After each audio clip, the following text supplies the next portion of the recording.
철거가 불가능하다고 했습니다. 한국 기술로는 100년이 걸려도 안 된다. 독일과 영국의 최고 전문가들이 공개적으로 비웃었습니다. 사우디 관료들도 냉소했죠. 이제 막 선진국 따라잡는 수준의 한국이 무슨 바다를 막겠다고? 하지만 그들은 몰랐습니다. 한국인의 저력을, 바다를 막고 사막에 다시 농지를 만들어낸 그 믿기 힘든 이야기 지금 펼쳐집니다. 1983년 울산 조선소 새벽 5시를 알리는 기적 소리가 동해 바다 위로 울려 퍼졌습니다.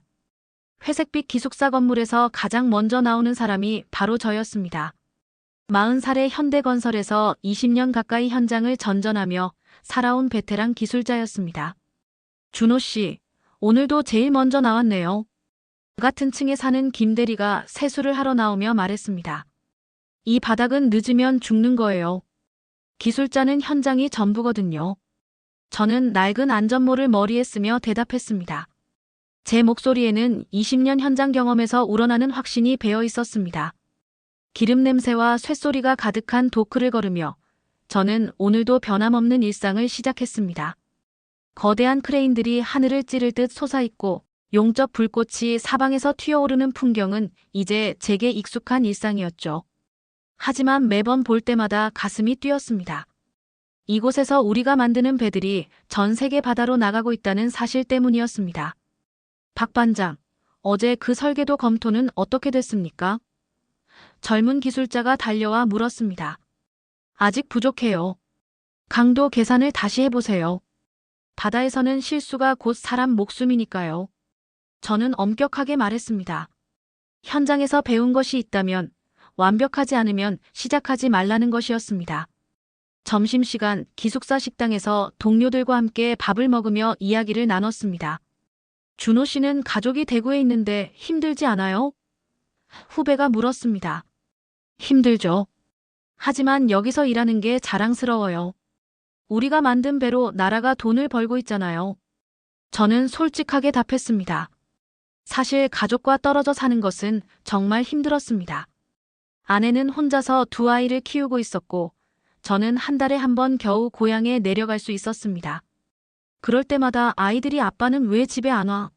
하고 물으면 마음이 찢어지는 것 같았습니다. 하지만 포기할 수는 없었습니다. 현대맨이라는 자부심이 저를 버티게 했으니까요. 저녁이 되면 기숙사 방에서 혼자 기술 서적을 읽곤 했습니다. 세계 각국의 조선 기술을 공부하고 새로운 용접 기법을 익히는 것이 저의 일과였습니다. 언젠가는 우리 기술로 세계 최고의 배를 만들어야지. 이것이 제 꿈이었습니다. 어느 금요일 밤 동료들과 소주 한잔하며 이야기를 나누고 있었습니다. 준호 형, 요즘 회사에서 해외 프로젝트 얘기가 많이 나온다던데요. 그러게요. 중동 쪽에서 큰 프로젝트가 들어온다는 소문이 있어요. 저는 귀를 기울였습니다. 해외 프로젝트라니 생각만 해도 가슴이 뛰었습니다. 하지만 쉽지 않을 거예요. 외국 업체들과 경쟁해야 하니까요. 선배가 걱정스럽게 말했습니다. 그래도 우리가 못할 게 뭐 있어요? 지난 10년 동안 얼마나 발전했는데요. 저는 자신 있게 대답했습니다.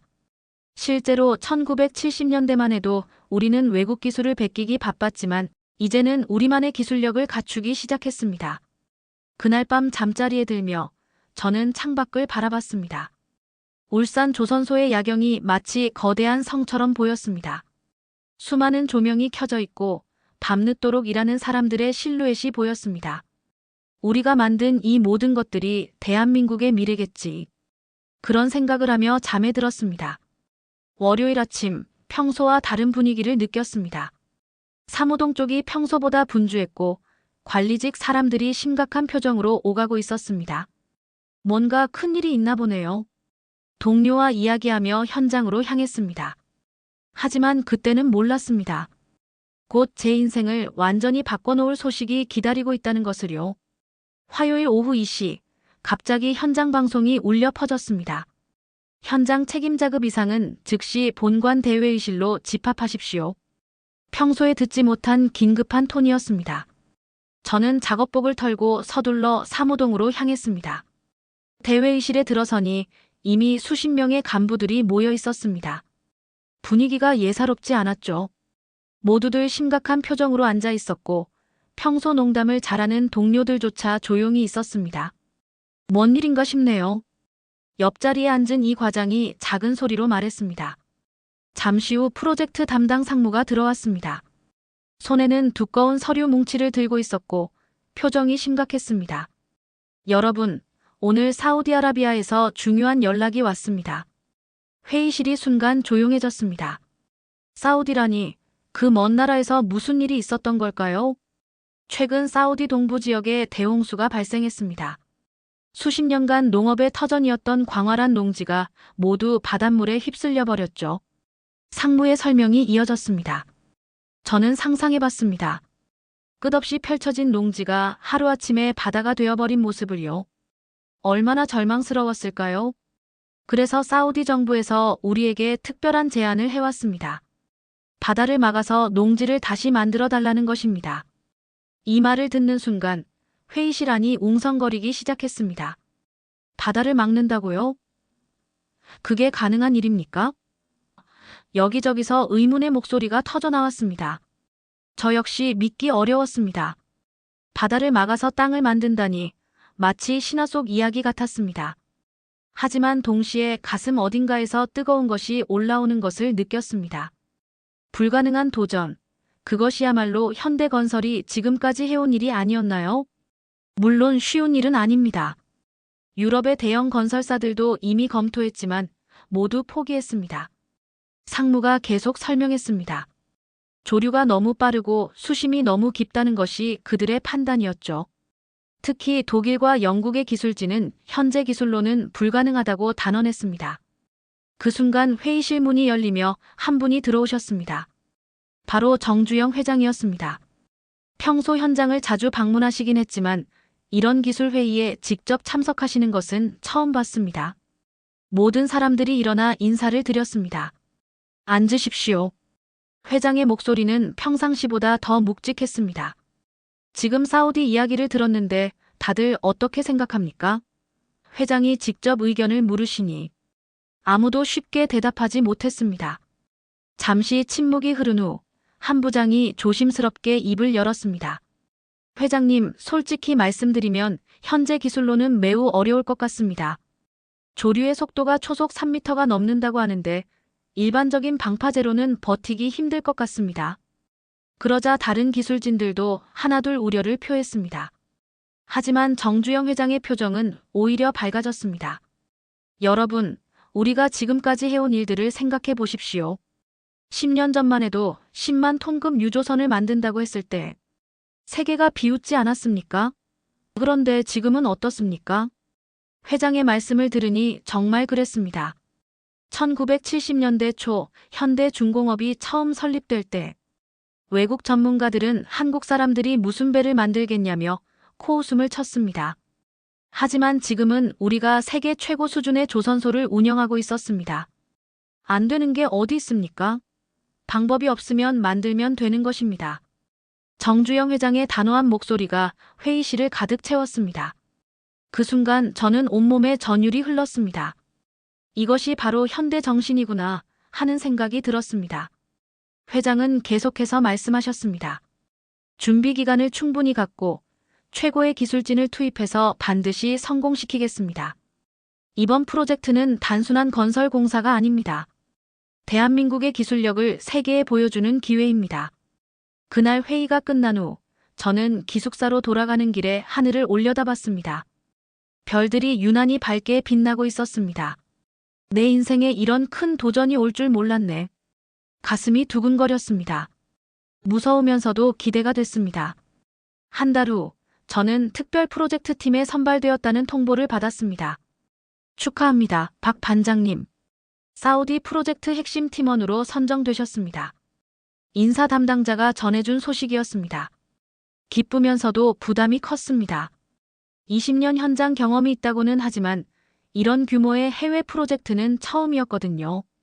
프로젝트 팀 첫 회의가 열렸습니다. 총 15명의 정예 멤버가 모였고 각 분야 최고 전문가들이었습니다. 토목, 해양, 기계, 전기 등 모든 분야의 베테랑들이 한자리에 모인 것입니다. 이제부터 우리는 불가능을 가능으로 만드는 팀입니다. 프로젝트 총책임자인 김상무의 인사말이었습니다. 첫 번째 임무는 현지 답사였습니다. 직접 사우디아라비아에 가서 현장을 보고 정확한 데이터를 수집하는 것이었죠. 저는 생전 처음으로 중동 땅을 밟게 되었습니다. 인천공항에서 사우디로 떠나는 비행기에 몸을 맡기며 창밖 구름을 바라봤습니다. 정말 먼 길을 가는구나. 사우디 동부 담맘 지역에 도착했을 때의 충격은 말로 표현할 수 없었습니다. 끝없이 펼쳐진 사막, 그리고 그 사막 한복판에 거대한 바다가 펼쳐져 있었습니다. 원래는 비옥한 농지였다는 곳이 이제는 짠물 바다가 되어 있었던 것입니다. 이곳이 원래는 사우디 최대의 곡창지대였습니다. 현지 가이드가 설명해 주었습니다. 수십 년 동안 밀과 보리를 키워서 전국에 공급했던 곳이죠. 하지만 지난해 큰 홍수로 바닷물이 들어오면서 이렇게 변했습니다. 저는 망연자실했습니다. 바다의 규모가 상상보다 훨씬 컸던 것입니다. 폭이 15km, 길이가 30km나 되는 거대한 바다였습니다. 게다가 조류의 속도를 측정해보니 초속 3.5m로 기존 자료보다도 더 빨랐습니다. 이걸 어떻게 막겠다는 거야? 동료 기술자가 탄식했습니다. 하지만 저는 포기할 수 없었습니다. 여기까지 와서 그냥 돌아갈 수는 없었거든요. 매일 아침 일찍 일어나 현장을 돌아다니며 지형을 파악하고 조류의 방향을 관찰했습니다. 현지 관리자들의 시선도 곱지 않았습니다. 당신네 한국은 이제 막 선진국 따라잡는 수준 아니오? 미국, 영국도 포기했는데 가능하겠소? 사우디 수자원 공사의 한 간부가 냉소적으로 말했습니다. 모욕 같은 말이었지만 저는 꼭 참았습니다. 말로는 이길 수 없다는 것을 알고 있었거든요. 밤마다 숙소에서 동료들과 작전 회의를 했습니다. 맥주 대신 차가운 물 한 컵으로 목을 축이며 설계도를 펼쳐놓고 머리를 맞댔습니다. 일반적인 방파제로는 절대 안 돼. 그럼 어떻게 해야 하지? 물살을 정면으로 막으려 하지 말고 비스듬히 흘려보내는 건 어떨까? 수많은 아이디어가 나왔지만 시뮬레이션을 돌려보면 모두 실패였습니다. 컴퓨터 화면에서 가상의 방파제들이 조류에 무너지는 모습을 보면서 저는 점점 절망감을 느꼈습니다. 정말 불가능한 건 아닐까? 그러던 어느 날 현지에서 폐선박이 좌초된 곳을 지나게 되었습니다. 오래전에 침몰한 화물선 하나가 바다 한복판에 머리만 내놓고 있었는데 신기하게도 그 주변만 물살이 잔잔했습니다. 저게 뭐지? 저는 궁금해서 가까이 가봤습니다. 배가 침몰하면서 바닥에 깔린 것이 물의 흐름을 바꿔놓은 것입니다. 마치 거대한 돌덩이가 하천을 막으면 물이 옆으로 돌아가는 것처럼 침몰한 배가 조류의 흐름을 분산시키고 있었던 거죠. 이거야. 저는 무릎을 쳤습니다. 그날 밤 저는 흥분을 감추지 못하고 동료들에게 아이디어를 설명했습니다. 배를 침몰시켜서 방파제를 만드는 거야. 배를 침몰시킨다고? 모두들 의아해했습니다. 그래, 큰 배 여러 척을 일정한 간격으로 침몰시켜서 조류를 분산시키는 거지. 하지만 현실적인 문제들이 산적해 있었습니다. 침몰시킬 배를 어디서 구할 것인가? 정확한 위치에 침몰시킬 수 있을까? 환경 문제는 없을까? 수많은 과제들이 우리를 기다리고 있었습니다. 한국으로 돌아와서 본격적인 설계 작업에 들어갔습니다. 폐유조선을 이용한 방파제 건설. 이것은 세계 어디서도 시도된 적이 없는 완전히 새로운 공법이었습니다. 저는 밤낮으로 계산에 매달렸습니다. 배의 크기, 침몰 위치, 바닥에 고정하는 방법까지 모든 것을 새로 만들어야 했거든요. 준호야, 이 방법이 정말 가능할까? 20년 지기 동료인 이철수가 걱정스럽게 물었습니다. 모르겠어. 하지만 해봐야지. 다른 방법도 없고. 저는 솔직하게 답했습니다. 사실 확신은 없었습니다. 하지만 이것만이 유일한 가능성이었습니다. 프로젝트가 본격화되면서 외국 기술진들과의 합동회의가 열렸습니다. 독일의 해양공학 전문가들, 영국의 항만 건설 경험자들이 한국에 와서 우리의 계획을 검토하게 된 것입니다. 저는 긴장했습니다. 세계 최고 수준의 전문가들 앞에서 우리 아이디어를 설명해야 했거든요. 폐유조선을 침몰시켜서 방파제를 만든다고요? 독일 전문가가 의아한 표정으로 물었습니다. 네, 맞습니다. 일정한 간격으로 배치해서 조류를 분산시키는 방법입니다. 제가 설명하자 회의실이 웅성거리기 시작했습니다. 영국 전문가가 냉소적으로 말했습니다. 그건 너무 원시적인 방법 아닙니까? 현대공학에서 그런 식으로 접근하는 건 적절하지 않습니다. 그의 말투에는 명백한 무시가 담겨 있었습니다. 저는 얼굴이 달아오르는 것을 느꼈습니다. 하지만 다른 방법으로는 이 조류를 막을 수 없지 않습니까? 제가 반박하자 독일 전문가가 끼어들었습니다. 그래서 우리가 포기한 것입니다. 현재 기술로는 불가능한 프로젝트라고 판단했거든요. 결정적인 순간이 왔습니다. 회의 마지막에 외국 전문가들이 공개적으로 우리를 비웃었습니다. 한국 기술로는 100년이 걸려도 불가능하다. 독일 전문가의 말이었습니다. 차라리 다른 지역에 농지를 만드는 것이 현실적입니다. 저는 참을 수 없었습니다. 자리에서 벌떡 일어나며 말했습니다. 우리가 불가능을 가능으로 만든 게 몇 번인데요. 조선소에서 배 한 척도 못 만들던 나라가 지금은 세계에서 제일 큰 유조선을 만드는 나라가 됐습니다. 제 목소리가 회의실을 가득 채웠습니다. 10년 전만 해도 외국에서 기술을 사와서 조립만 하던 우리가 이제는 독자 기술로 세계 최고 품질의 배를 만들고 있어요. 불가능하다고 말하기 전에 우리가 어떻게 여기까지 왔는지 생각해 보세요. 저는 계속 말했습니다. 그때 정주영 회장이 입을 열었습니다. 여러분, 저에게 아이디어가 하나 있습니다. 회의실이 조용해졌습니다. 폐유조선 한두 척으로는 안 될 수도 있겠지만 대형 폐유조선 여러 척을 체계적으로 배치하면 어떨까요? 그리고 단순히 침몰시키는 게 아니라 배 안에 콘크리트를 채워서 무게를 늘리고 바닥에 철저히 고정시키는 겁니다. 회장의 설명이 계속됐습니다. 저는 감탄했습니다. 역시 현장 경험이 풍부하신 분답게 실용적이면서도 혁신적인 아이디어였습니다. 외국 전문가들도 갑자기 진지해졌습니다. 흥미롭긴 합니다만 환경 문제는 어떻게 해결할 생각입니까? 폐유조선에서 기름이 유출될 가능성은 없습니까? 이제는 비판보다는 기술적인 질문들이 나오기 시작했습니다. 당연히 모든 기름을 완전히 제거하고 환경에 무해한 재료로 채울 예정입니다. 그리고 해양 생태계에 미치는 영향도 철저히 사전 검토하겠습니다. 우리 팀의 환경 전문가가 답변했습니다. 회의가 끝난 후 동료들과 함께 회사 근처 술집에 갔습니다. 오늘 정말 속이 시원했어. 이철수가 맥주잔을 들며 말했습니다. 그 독일놈이 우리를 뭘로 보고. 하지만 이제부터가 진짜 어려운 일이야. 저는 무거운 마음으로 답했습니다. 정말로 산 넘어 산이었습니다. 폐유조선을 구입하는 것부터 쉽지 않았습니다. 전 세계를 뒤져도 우리 조건에 맞는 대형 폐유조선을 찾기가 어려웠거든요. 게다가 가격도 만만치 않았습니다. 한 척당 수십억 원씩 하는 거대한 배들이었습니다. 하지만 우리는 포기하지 않았습니다. 노르웨이에서 30만 톤급 폐유조선 3척을 확보했고 영국에서 25만 톤급 2척을 추가로 구입했습니다. 총 5척의 거대한 폐유조선이 우리의 꿈을 실현할 도구가 된 것입니다. 드디어 사우디 현장에서 본격적인 작업이 시작되었습니다. 폐유조선 5척이 담맘 항구에 도착했을 때의 감격을 지금도 잊을 수 없습니다.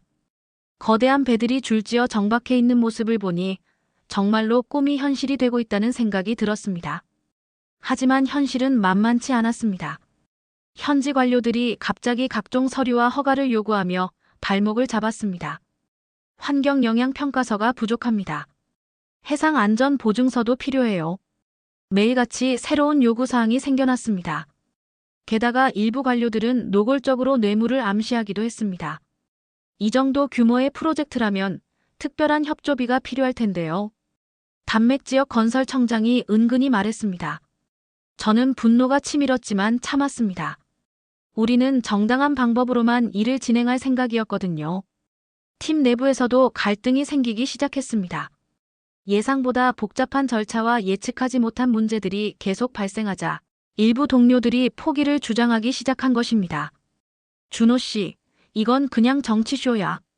괜히 휘말렸다가 다치기 전에 빠져나오자고. 함께 온 설계팀장이 조심스럽게 말했습니다. 무슨 소리예요? 여기까지 와서 포기하자는 거예요? 저는 반발했습니다. 하지만 현실을 봐요. 기술적 문제보다 정치적 문제가 더 크잖아요. 그의 말에도 일리가 있었습니다. 하지만 저는 받아들일 수 없었습니다. 그러던 중 치명적인 문제가 발생했습니다. 첫 번째 폐유조선을 예정된 위치로 이동시키던 중 조류 계산이 빗나간 것입니다. 예상보다 훨씬 복잡한 해류가 존재했고 거대한 배가 통제를 벗어나 엉뚱한 방향으로 떠내려가기 시작했습니다. 큰일 났어. 배가 항로를 벗어나고 있어. 현장 관제소에서 비상신호가 날아왔습니다. 저는 급히 현장으로 달려갔습니다. 30만 톤짜리 거대한 유조선이 바람에 밀려 해안가 암초지대로 향하고 있었습니다. 만약 암초에 부딪히면 배가 파손될 뿐만 아니라 전체 프로젝트가 수포로 돌아갈 상황이었습니다. 게다가 환경 오염의 위험까지 있었죠. 예인선으로 끌어당겨. 안 됩니다. 조류가 너무 세서 예인선으로는 역부족입니다. 절체절명의 순간 기적 같은 일이 일어났습니다. 현장에 있던 수백 명의 한국인 인부들이 모두 나섰습니다. 작은 보트들을 총동원해서 거대한 배 주변을 둘러쌌고 로프를 연결해서 함께 끌어당기기 시작한 것입니다. 모두 힘을 합쳐. 우리가 포기하면 끝이야. 현장 반장이 소리쳤습니다. 저도 보트 중 하나에 뛰어올라 로프를 잡았습니다. 바닷바람이 거세게 불어왔지만 우리는 포기하지 않았습니다. 몇 시간의 사투 끝에 배를 안전한 위치로 이동시킬 수 있었습니다. 하지만 이 과정에서 침몰 작업 일정이 크게 늦어졌고 현지 언론들이 우리의 실패를 대대적으로 보도하기 시작했습니다. 한국의 무모한 도전이 실패로 돌아가고 있다. 바다를 막겠다던 한국인들의 오만. 현지 관리자들의 시선도 더욱 차가워졌습니다. 역시 불가능한 일이었군요. 처음부터 말했잖습니까? 이제 그만 포기하고 철수하는 게 어떻겠습니까? 사방에서 포기를 종용하는 목소리가 들려왔습니다. 그날 밤 숙소에서 저는 혼자 앉아 생각에 잠겼습니다. 정말로 우리가 너무 무모한 도전을 한 것일까? 불가능한 꿈을 꾸고 있는 것일까? 창밖으로 보이는 사막의 별들이 유난히 차갑게 느껴졌습니다. 하지만 포기할 수는 없었습니다. 여기서 물러서면 우리뿐만 아니라 대한민국 전체가 비웃음을 받게 될 것이었습니다. 그리고 무엇보다 이 땅을 되찾기를 간절히 바라는 사우디 농민들을 실망시킬 수는 없었습니다. 다음 날 아침, 저는 팀원들을 모두 모았습니다. 우리 한 번 더 해봅시다. 실패할 수도 있어요. 하지만 여기서 포기하면 평생 후회할 것 같습니다. 제 말을 듣고 잠시 침묵이 흘렀습니다. 그때 이철수가 입을 열었습니다. 좋아, 한 번 더 해보자. 어차피 여기까지 온 거 끝까지 가보자고. 하나둘씩 동료들이 고개를 끄덕였습니다. 다시 희망이 보이기 시작했습니다. 두 번째 도전이 시작되었습니다. 이번에는 실패할 수 없었습니다. 저희는 더욱 정밀한 해류 분석을 실시했고 침몰 위치를 조금 더 안전한 곳으로 변경했습니다. 또한 예인선의 수를 늘리고 비상계획도 여러 개 준비했습니다. 그러던 어느 날 저녁 예상치 못한 방문객이 찾아왔습니다. 바로 정주영 회장이었습니다. 한국에서 급히 사우디로 날아오신 것입니다. 회장님, 갑자기 어떻게? 저희는 모두 깜짝 놀랐습니다. 현장 상황을 직접 보고 싶어서 왔습니다. 회장의 말씀이었습니다. 그날 밤 모래바람이 심하게 부는 가운데 회장은 저희와 함께 현장을 둘러보셨습니다. 거대한 폐유조선들이 달빛 아래 웅장한 모습으로 서 있었습니다. 준호 씨. 회장이 저를 따로 불러내셨습니다. 둘이서 바닷가를 걸으며 이야기를 나누게 되었습니다.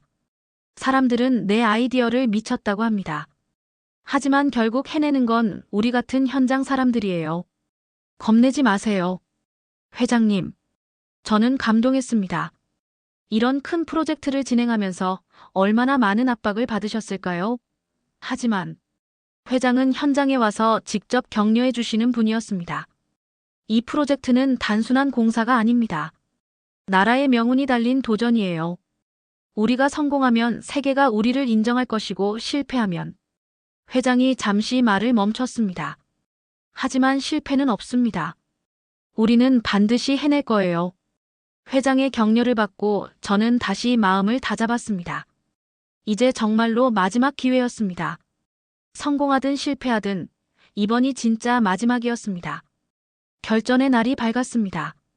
첫 번째 폐유조선을 침몰 예정지로 이동시키는 작업이 시작되었습니다. 이번에는 모든 것이 완벽하게 준비되어 있었습니다.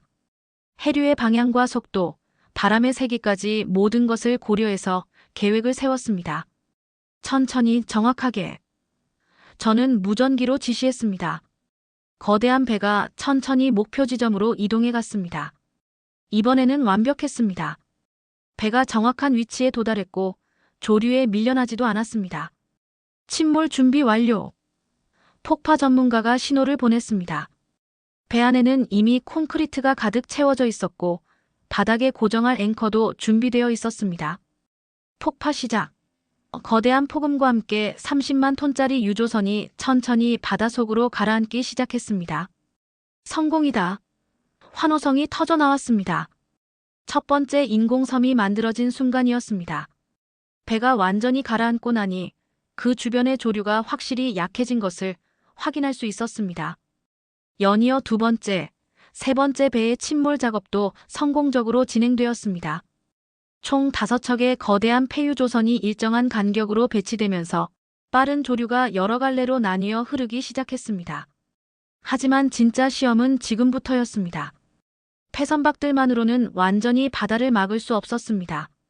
이제 그 사이사이를 콘크리트와 석재로 메워서 완전한 방파제를 만들어야 했습니다. 물을 완전히 막는 것은 불가능해. 현지 기술자가 의구심을 표했습니다. 아직 틈이 너무 많아요. 실제로 침몰한 배들 사이로 바닷물이 계속 흘러들어오고 있었습니다. 저희는 밤낮으로 작업을 계속했습니다. 거대한 석재 블록들을 바다에 투입하고 콘크리트를 부어가며 틈을 메워나갔습니다. 한국에서 온 최신 장비들이 총동원되었고 수백 명의 인부들이 교대로 작업을 이어갔습니다. 3개월 후 드디어 기적 같은 순간이 찾아왔습니다. 방파제가 거의 완성되어 가면서 안쪽 바다의 수위가 조금씩 낮아지기 시작한 것입니다. 물이 빠지고 있어. 정말로 육지가 나타나고 있어. 하지만 마지막 관문이 남아 있었습니다. 가장 깊고 조류가 센 구간의 마지막 틈을 막는 것이었습니다. 이 부분은 수심이 40m가 넘었고 조류의 속도도 초속 4m에 달했습니다. 마지막 결전의 날이 다가왔습니다. 가장 어려운 구간인 깊은 수로를 막는 작업이었습니다. 이곳만 막으면 완전한 방파제가 완성되지만 실패하면 지금까지의 모든 노력이 수포로 돌아갈 수 있었습니다. 이번에는 정말로 마지막이야. 저는 동료들에게 말했습니다. 성공하든 실패하든 우리는 최선을 다했다고 말할 수 있을 거야. 모든 팀원들의 얼굴에 긴장감이 역력했습니다. 특별히 제작한 거대한 케이슨을 바지선으로 운반해 왔습니다. 가로 50m, 세로 30m, 높이 45m의 콘크리트 구조물이었습니다.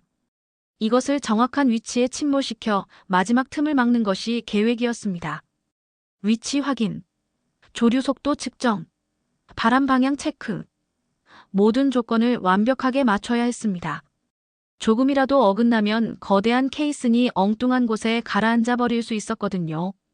드디어 침몰 작업이 시작되었습니다. 천천히 케이슨이 물속으로 가라앉기 시작했습니다. 하지만 예상치 못한 조류의 변화로 케이슨이 목표 지점에서 조금씩 벗어나기 시작했습니다. 큰일 났어. 위치가 틀어지고 있어. 다이버들을 투입해서 방향을 조정해. 긴급 상황이 벌어졌습니다. 물속에서 거대한 구조물의 방향을 바꾸는 것은 거의 불가능에 가까운 일이었습니다. 그때 기적이 일어났습니다. 한국에서 온 최고의 잠수 기술자들이 목숨을 걸고 물속에 들어가서 케이슨의 밧줄을 연결했습니다. 그리고 해상의 모든 예인선이 힘을 합쳐 거대한 구조물을 끌어당겼습니다. 모든 선박 최대 출력. 지금이 마지막 기회야. 바다 위의 모든 배들이 일제히 힘을 냈습니다. 마침내 케이슨이 정확한 위치에 안착했습니다. 성공이다. 환호성이 바다 전체에 울려 퍼졌습니다. 케이슨이 자리를 잡자마자 즉시 주변을 콘크리트로 보강했습니다. 마지막 틈새까지 완벽하게 메웠습니다. 그리고 기다렸습니다. 과연 우리의 방파제가 거센 조류를 막아낼 수 있을까? 몇 시간 후 기적 같은 변화가 시작되었습니다. 그동안 거세게 흘러들어오던 바닷물이 멈춘 것입니다. 멈췄다. 물길이 막혔어. 저는 소리쳤습니다. 정말로 바다를 막는데 성공한 것입니다. 외국 기술자들이 믿을 수 없다는 표정으로 바라봤습니다. 이건 기적이야. 아니, 한국이 해냈군. 독일 전문가가 혀를 내둘렀습니다. 정말 대단합니다. 우리가 틀렸네요. 영국 전문가도 인정하지 않을 수 없었습니다. 현지 관리자들의 태도도 180도 달라졌습니다.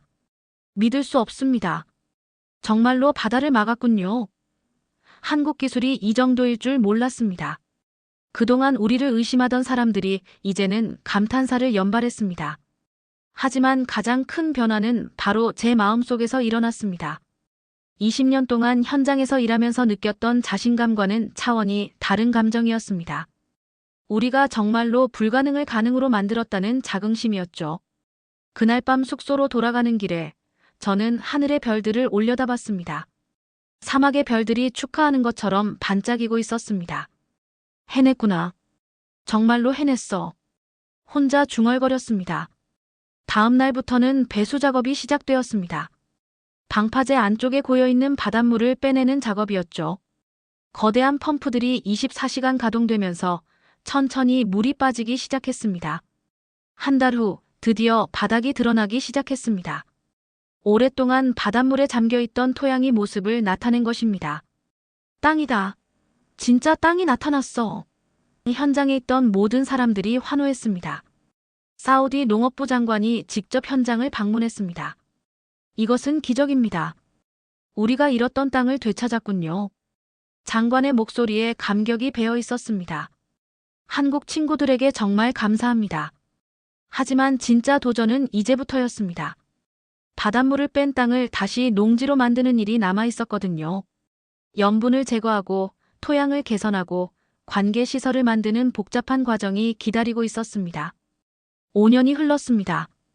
2988년 저는 다시 사우디 땅을 밟고 있었습니다. 하지만 이번에는 완전히 다른 풍경이 저를 맞이했습니다. 예전에 바다였던 곳에 이제는 끝없는 녹색 들판이 펼쳐져 있었습니다. 아버지, 저 땅을 한국 사람들이 만들었다고요? 이번에는 제 아들 민준이가 함께 왔습니다. 대학에서 토목공학을 전공하는 23세 청년이 된 아들이었습니다. 그래. 불가능을 가능으로 만든 게 우리 아버지 세대였단다. 넓은 밀밭을 걸으며 저는 감회가 새로웠습니다. 황금색으로 익은 밀이 바람에 출렁이는 모습이 꿈만 같았습니다. 5년 전만 해도 이곳은 바다였는데 이제는 사우디 최고의 곡창지대가 되어 있었습니다. 정말 대단하세요, 박 부장님. 함께 온 현지 농장 관리자가 말했습니다. 이 농장에서 나는 밀로 전국 인구의 30%가 먹을 빵을 만들 수 있어요. 그의 말을 듣는 순간 가슴이 뭉클해졌습니다. 현지 농민들과도 만날 수 있었습니다. 한국 아저씨들 덕분에 우리가 다시 농사를 지을 수 있게 됐어요. 한 농민이 유창한 한국말로 인사했습니다. 한국어도 배우셨네요? 네, 고마운 마음에 열심히 배웠습니다.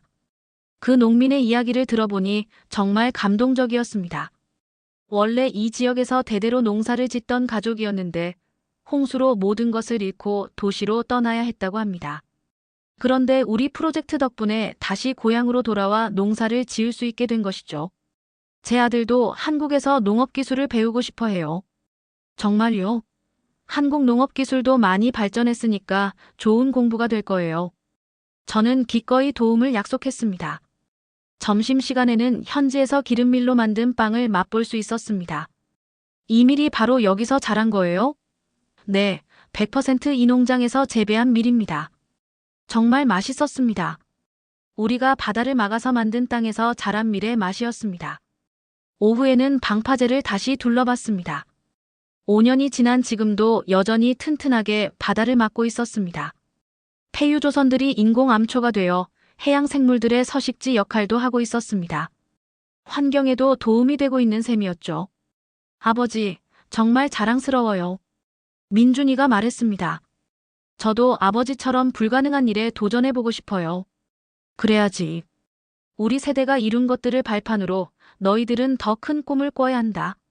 저녁에는 프로젝트에 참여했던 옛 동료들과 재회했습니다. 이철수도 왔고 당시 팀장이었던 김상무도 참석했습니다. 10년 전만 해도 꿈만 같았는데 정말 현실이 됐네요. 그때 포기하지 않길 잘했어요. 준호야, 우리가 정말 대단한 일을 해낸 것 같아. 이철수가 맥주잔을 들며 말했습니다. 이제 세계 어디서도 우리를 무시하지 못할 거야.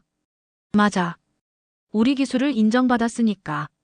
그날 밤 호텔에서 창밖을 바라보며 저는 지난 10년을 돌이켜봤습니다. 1983년 울산 조선소의 기숙사에서 시작된 이 모험이 이런 결과로 이어질 줄 누가 알았겠습니까? 하지만 우리는 해냈습니다. 다음 날 아침 한국으로 돌아가기 전 저는 밀밭을 한 번 더 걸어봤습니다. 이른 아침 이슬이 내린 밀밭은 정말 아름다웠습니다. 바람에 흔들리는 미리삭들을 보며 생각했습니다. 우리가 땀으로 쌓은 이 길 위에서 대한민국은 결코 무너지지 않을 것이다. 이것이 제가 이 프로젝트를 통해 얻은 가장 큰 깨달음이었습니다. 불가능해 보이는 일도 포기하지 않으면 반드시 길이 보인다는 것 말입니다. 공항으로 가는 차 안에서 아들이 물었습니다. 아버지, 다음에는 어떤 프로젝트를 하실 거예요? 글쎄, 아직 모르겠다.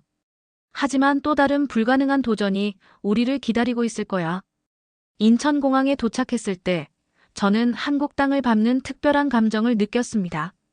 우리나라가 이제는 정말로 세계 어디서나 인정받는 기술 강국이 되었구나 하는 자부심이었습니다.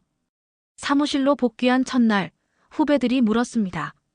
부장님, 사우디 프로젝트의 비결이 뭐였어요? 저는 잠시 생각한 후 답했습니다. 포기하지 않는 것. 그리고 우리끼리 힘을 합치는 것. 그게 전부였어. 지금도 가끔 그때를 생각합니다. 모래바람이 부는 사우디 사막에서 바다를 막겠다는 무모한 꿈을 꾸었던 우리들 말입니다. 그 꿈이 현실이 되어 지금도 수많은 사람들에게 희망을 주고 있다는 사실이 정말 자랑스럽습니다.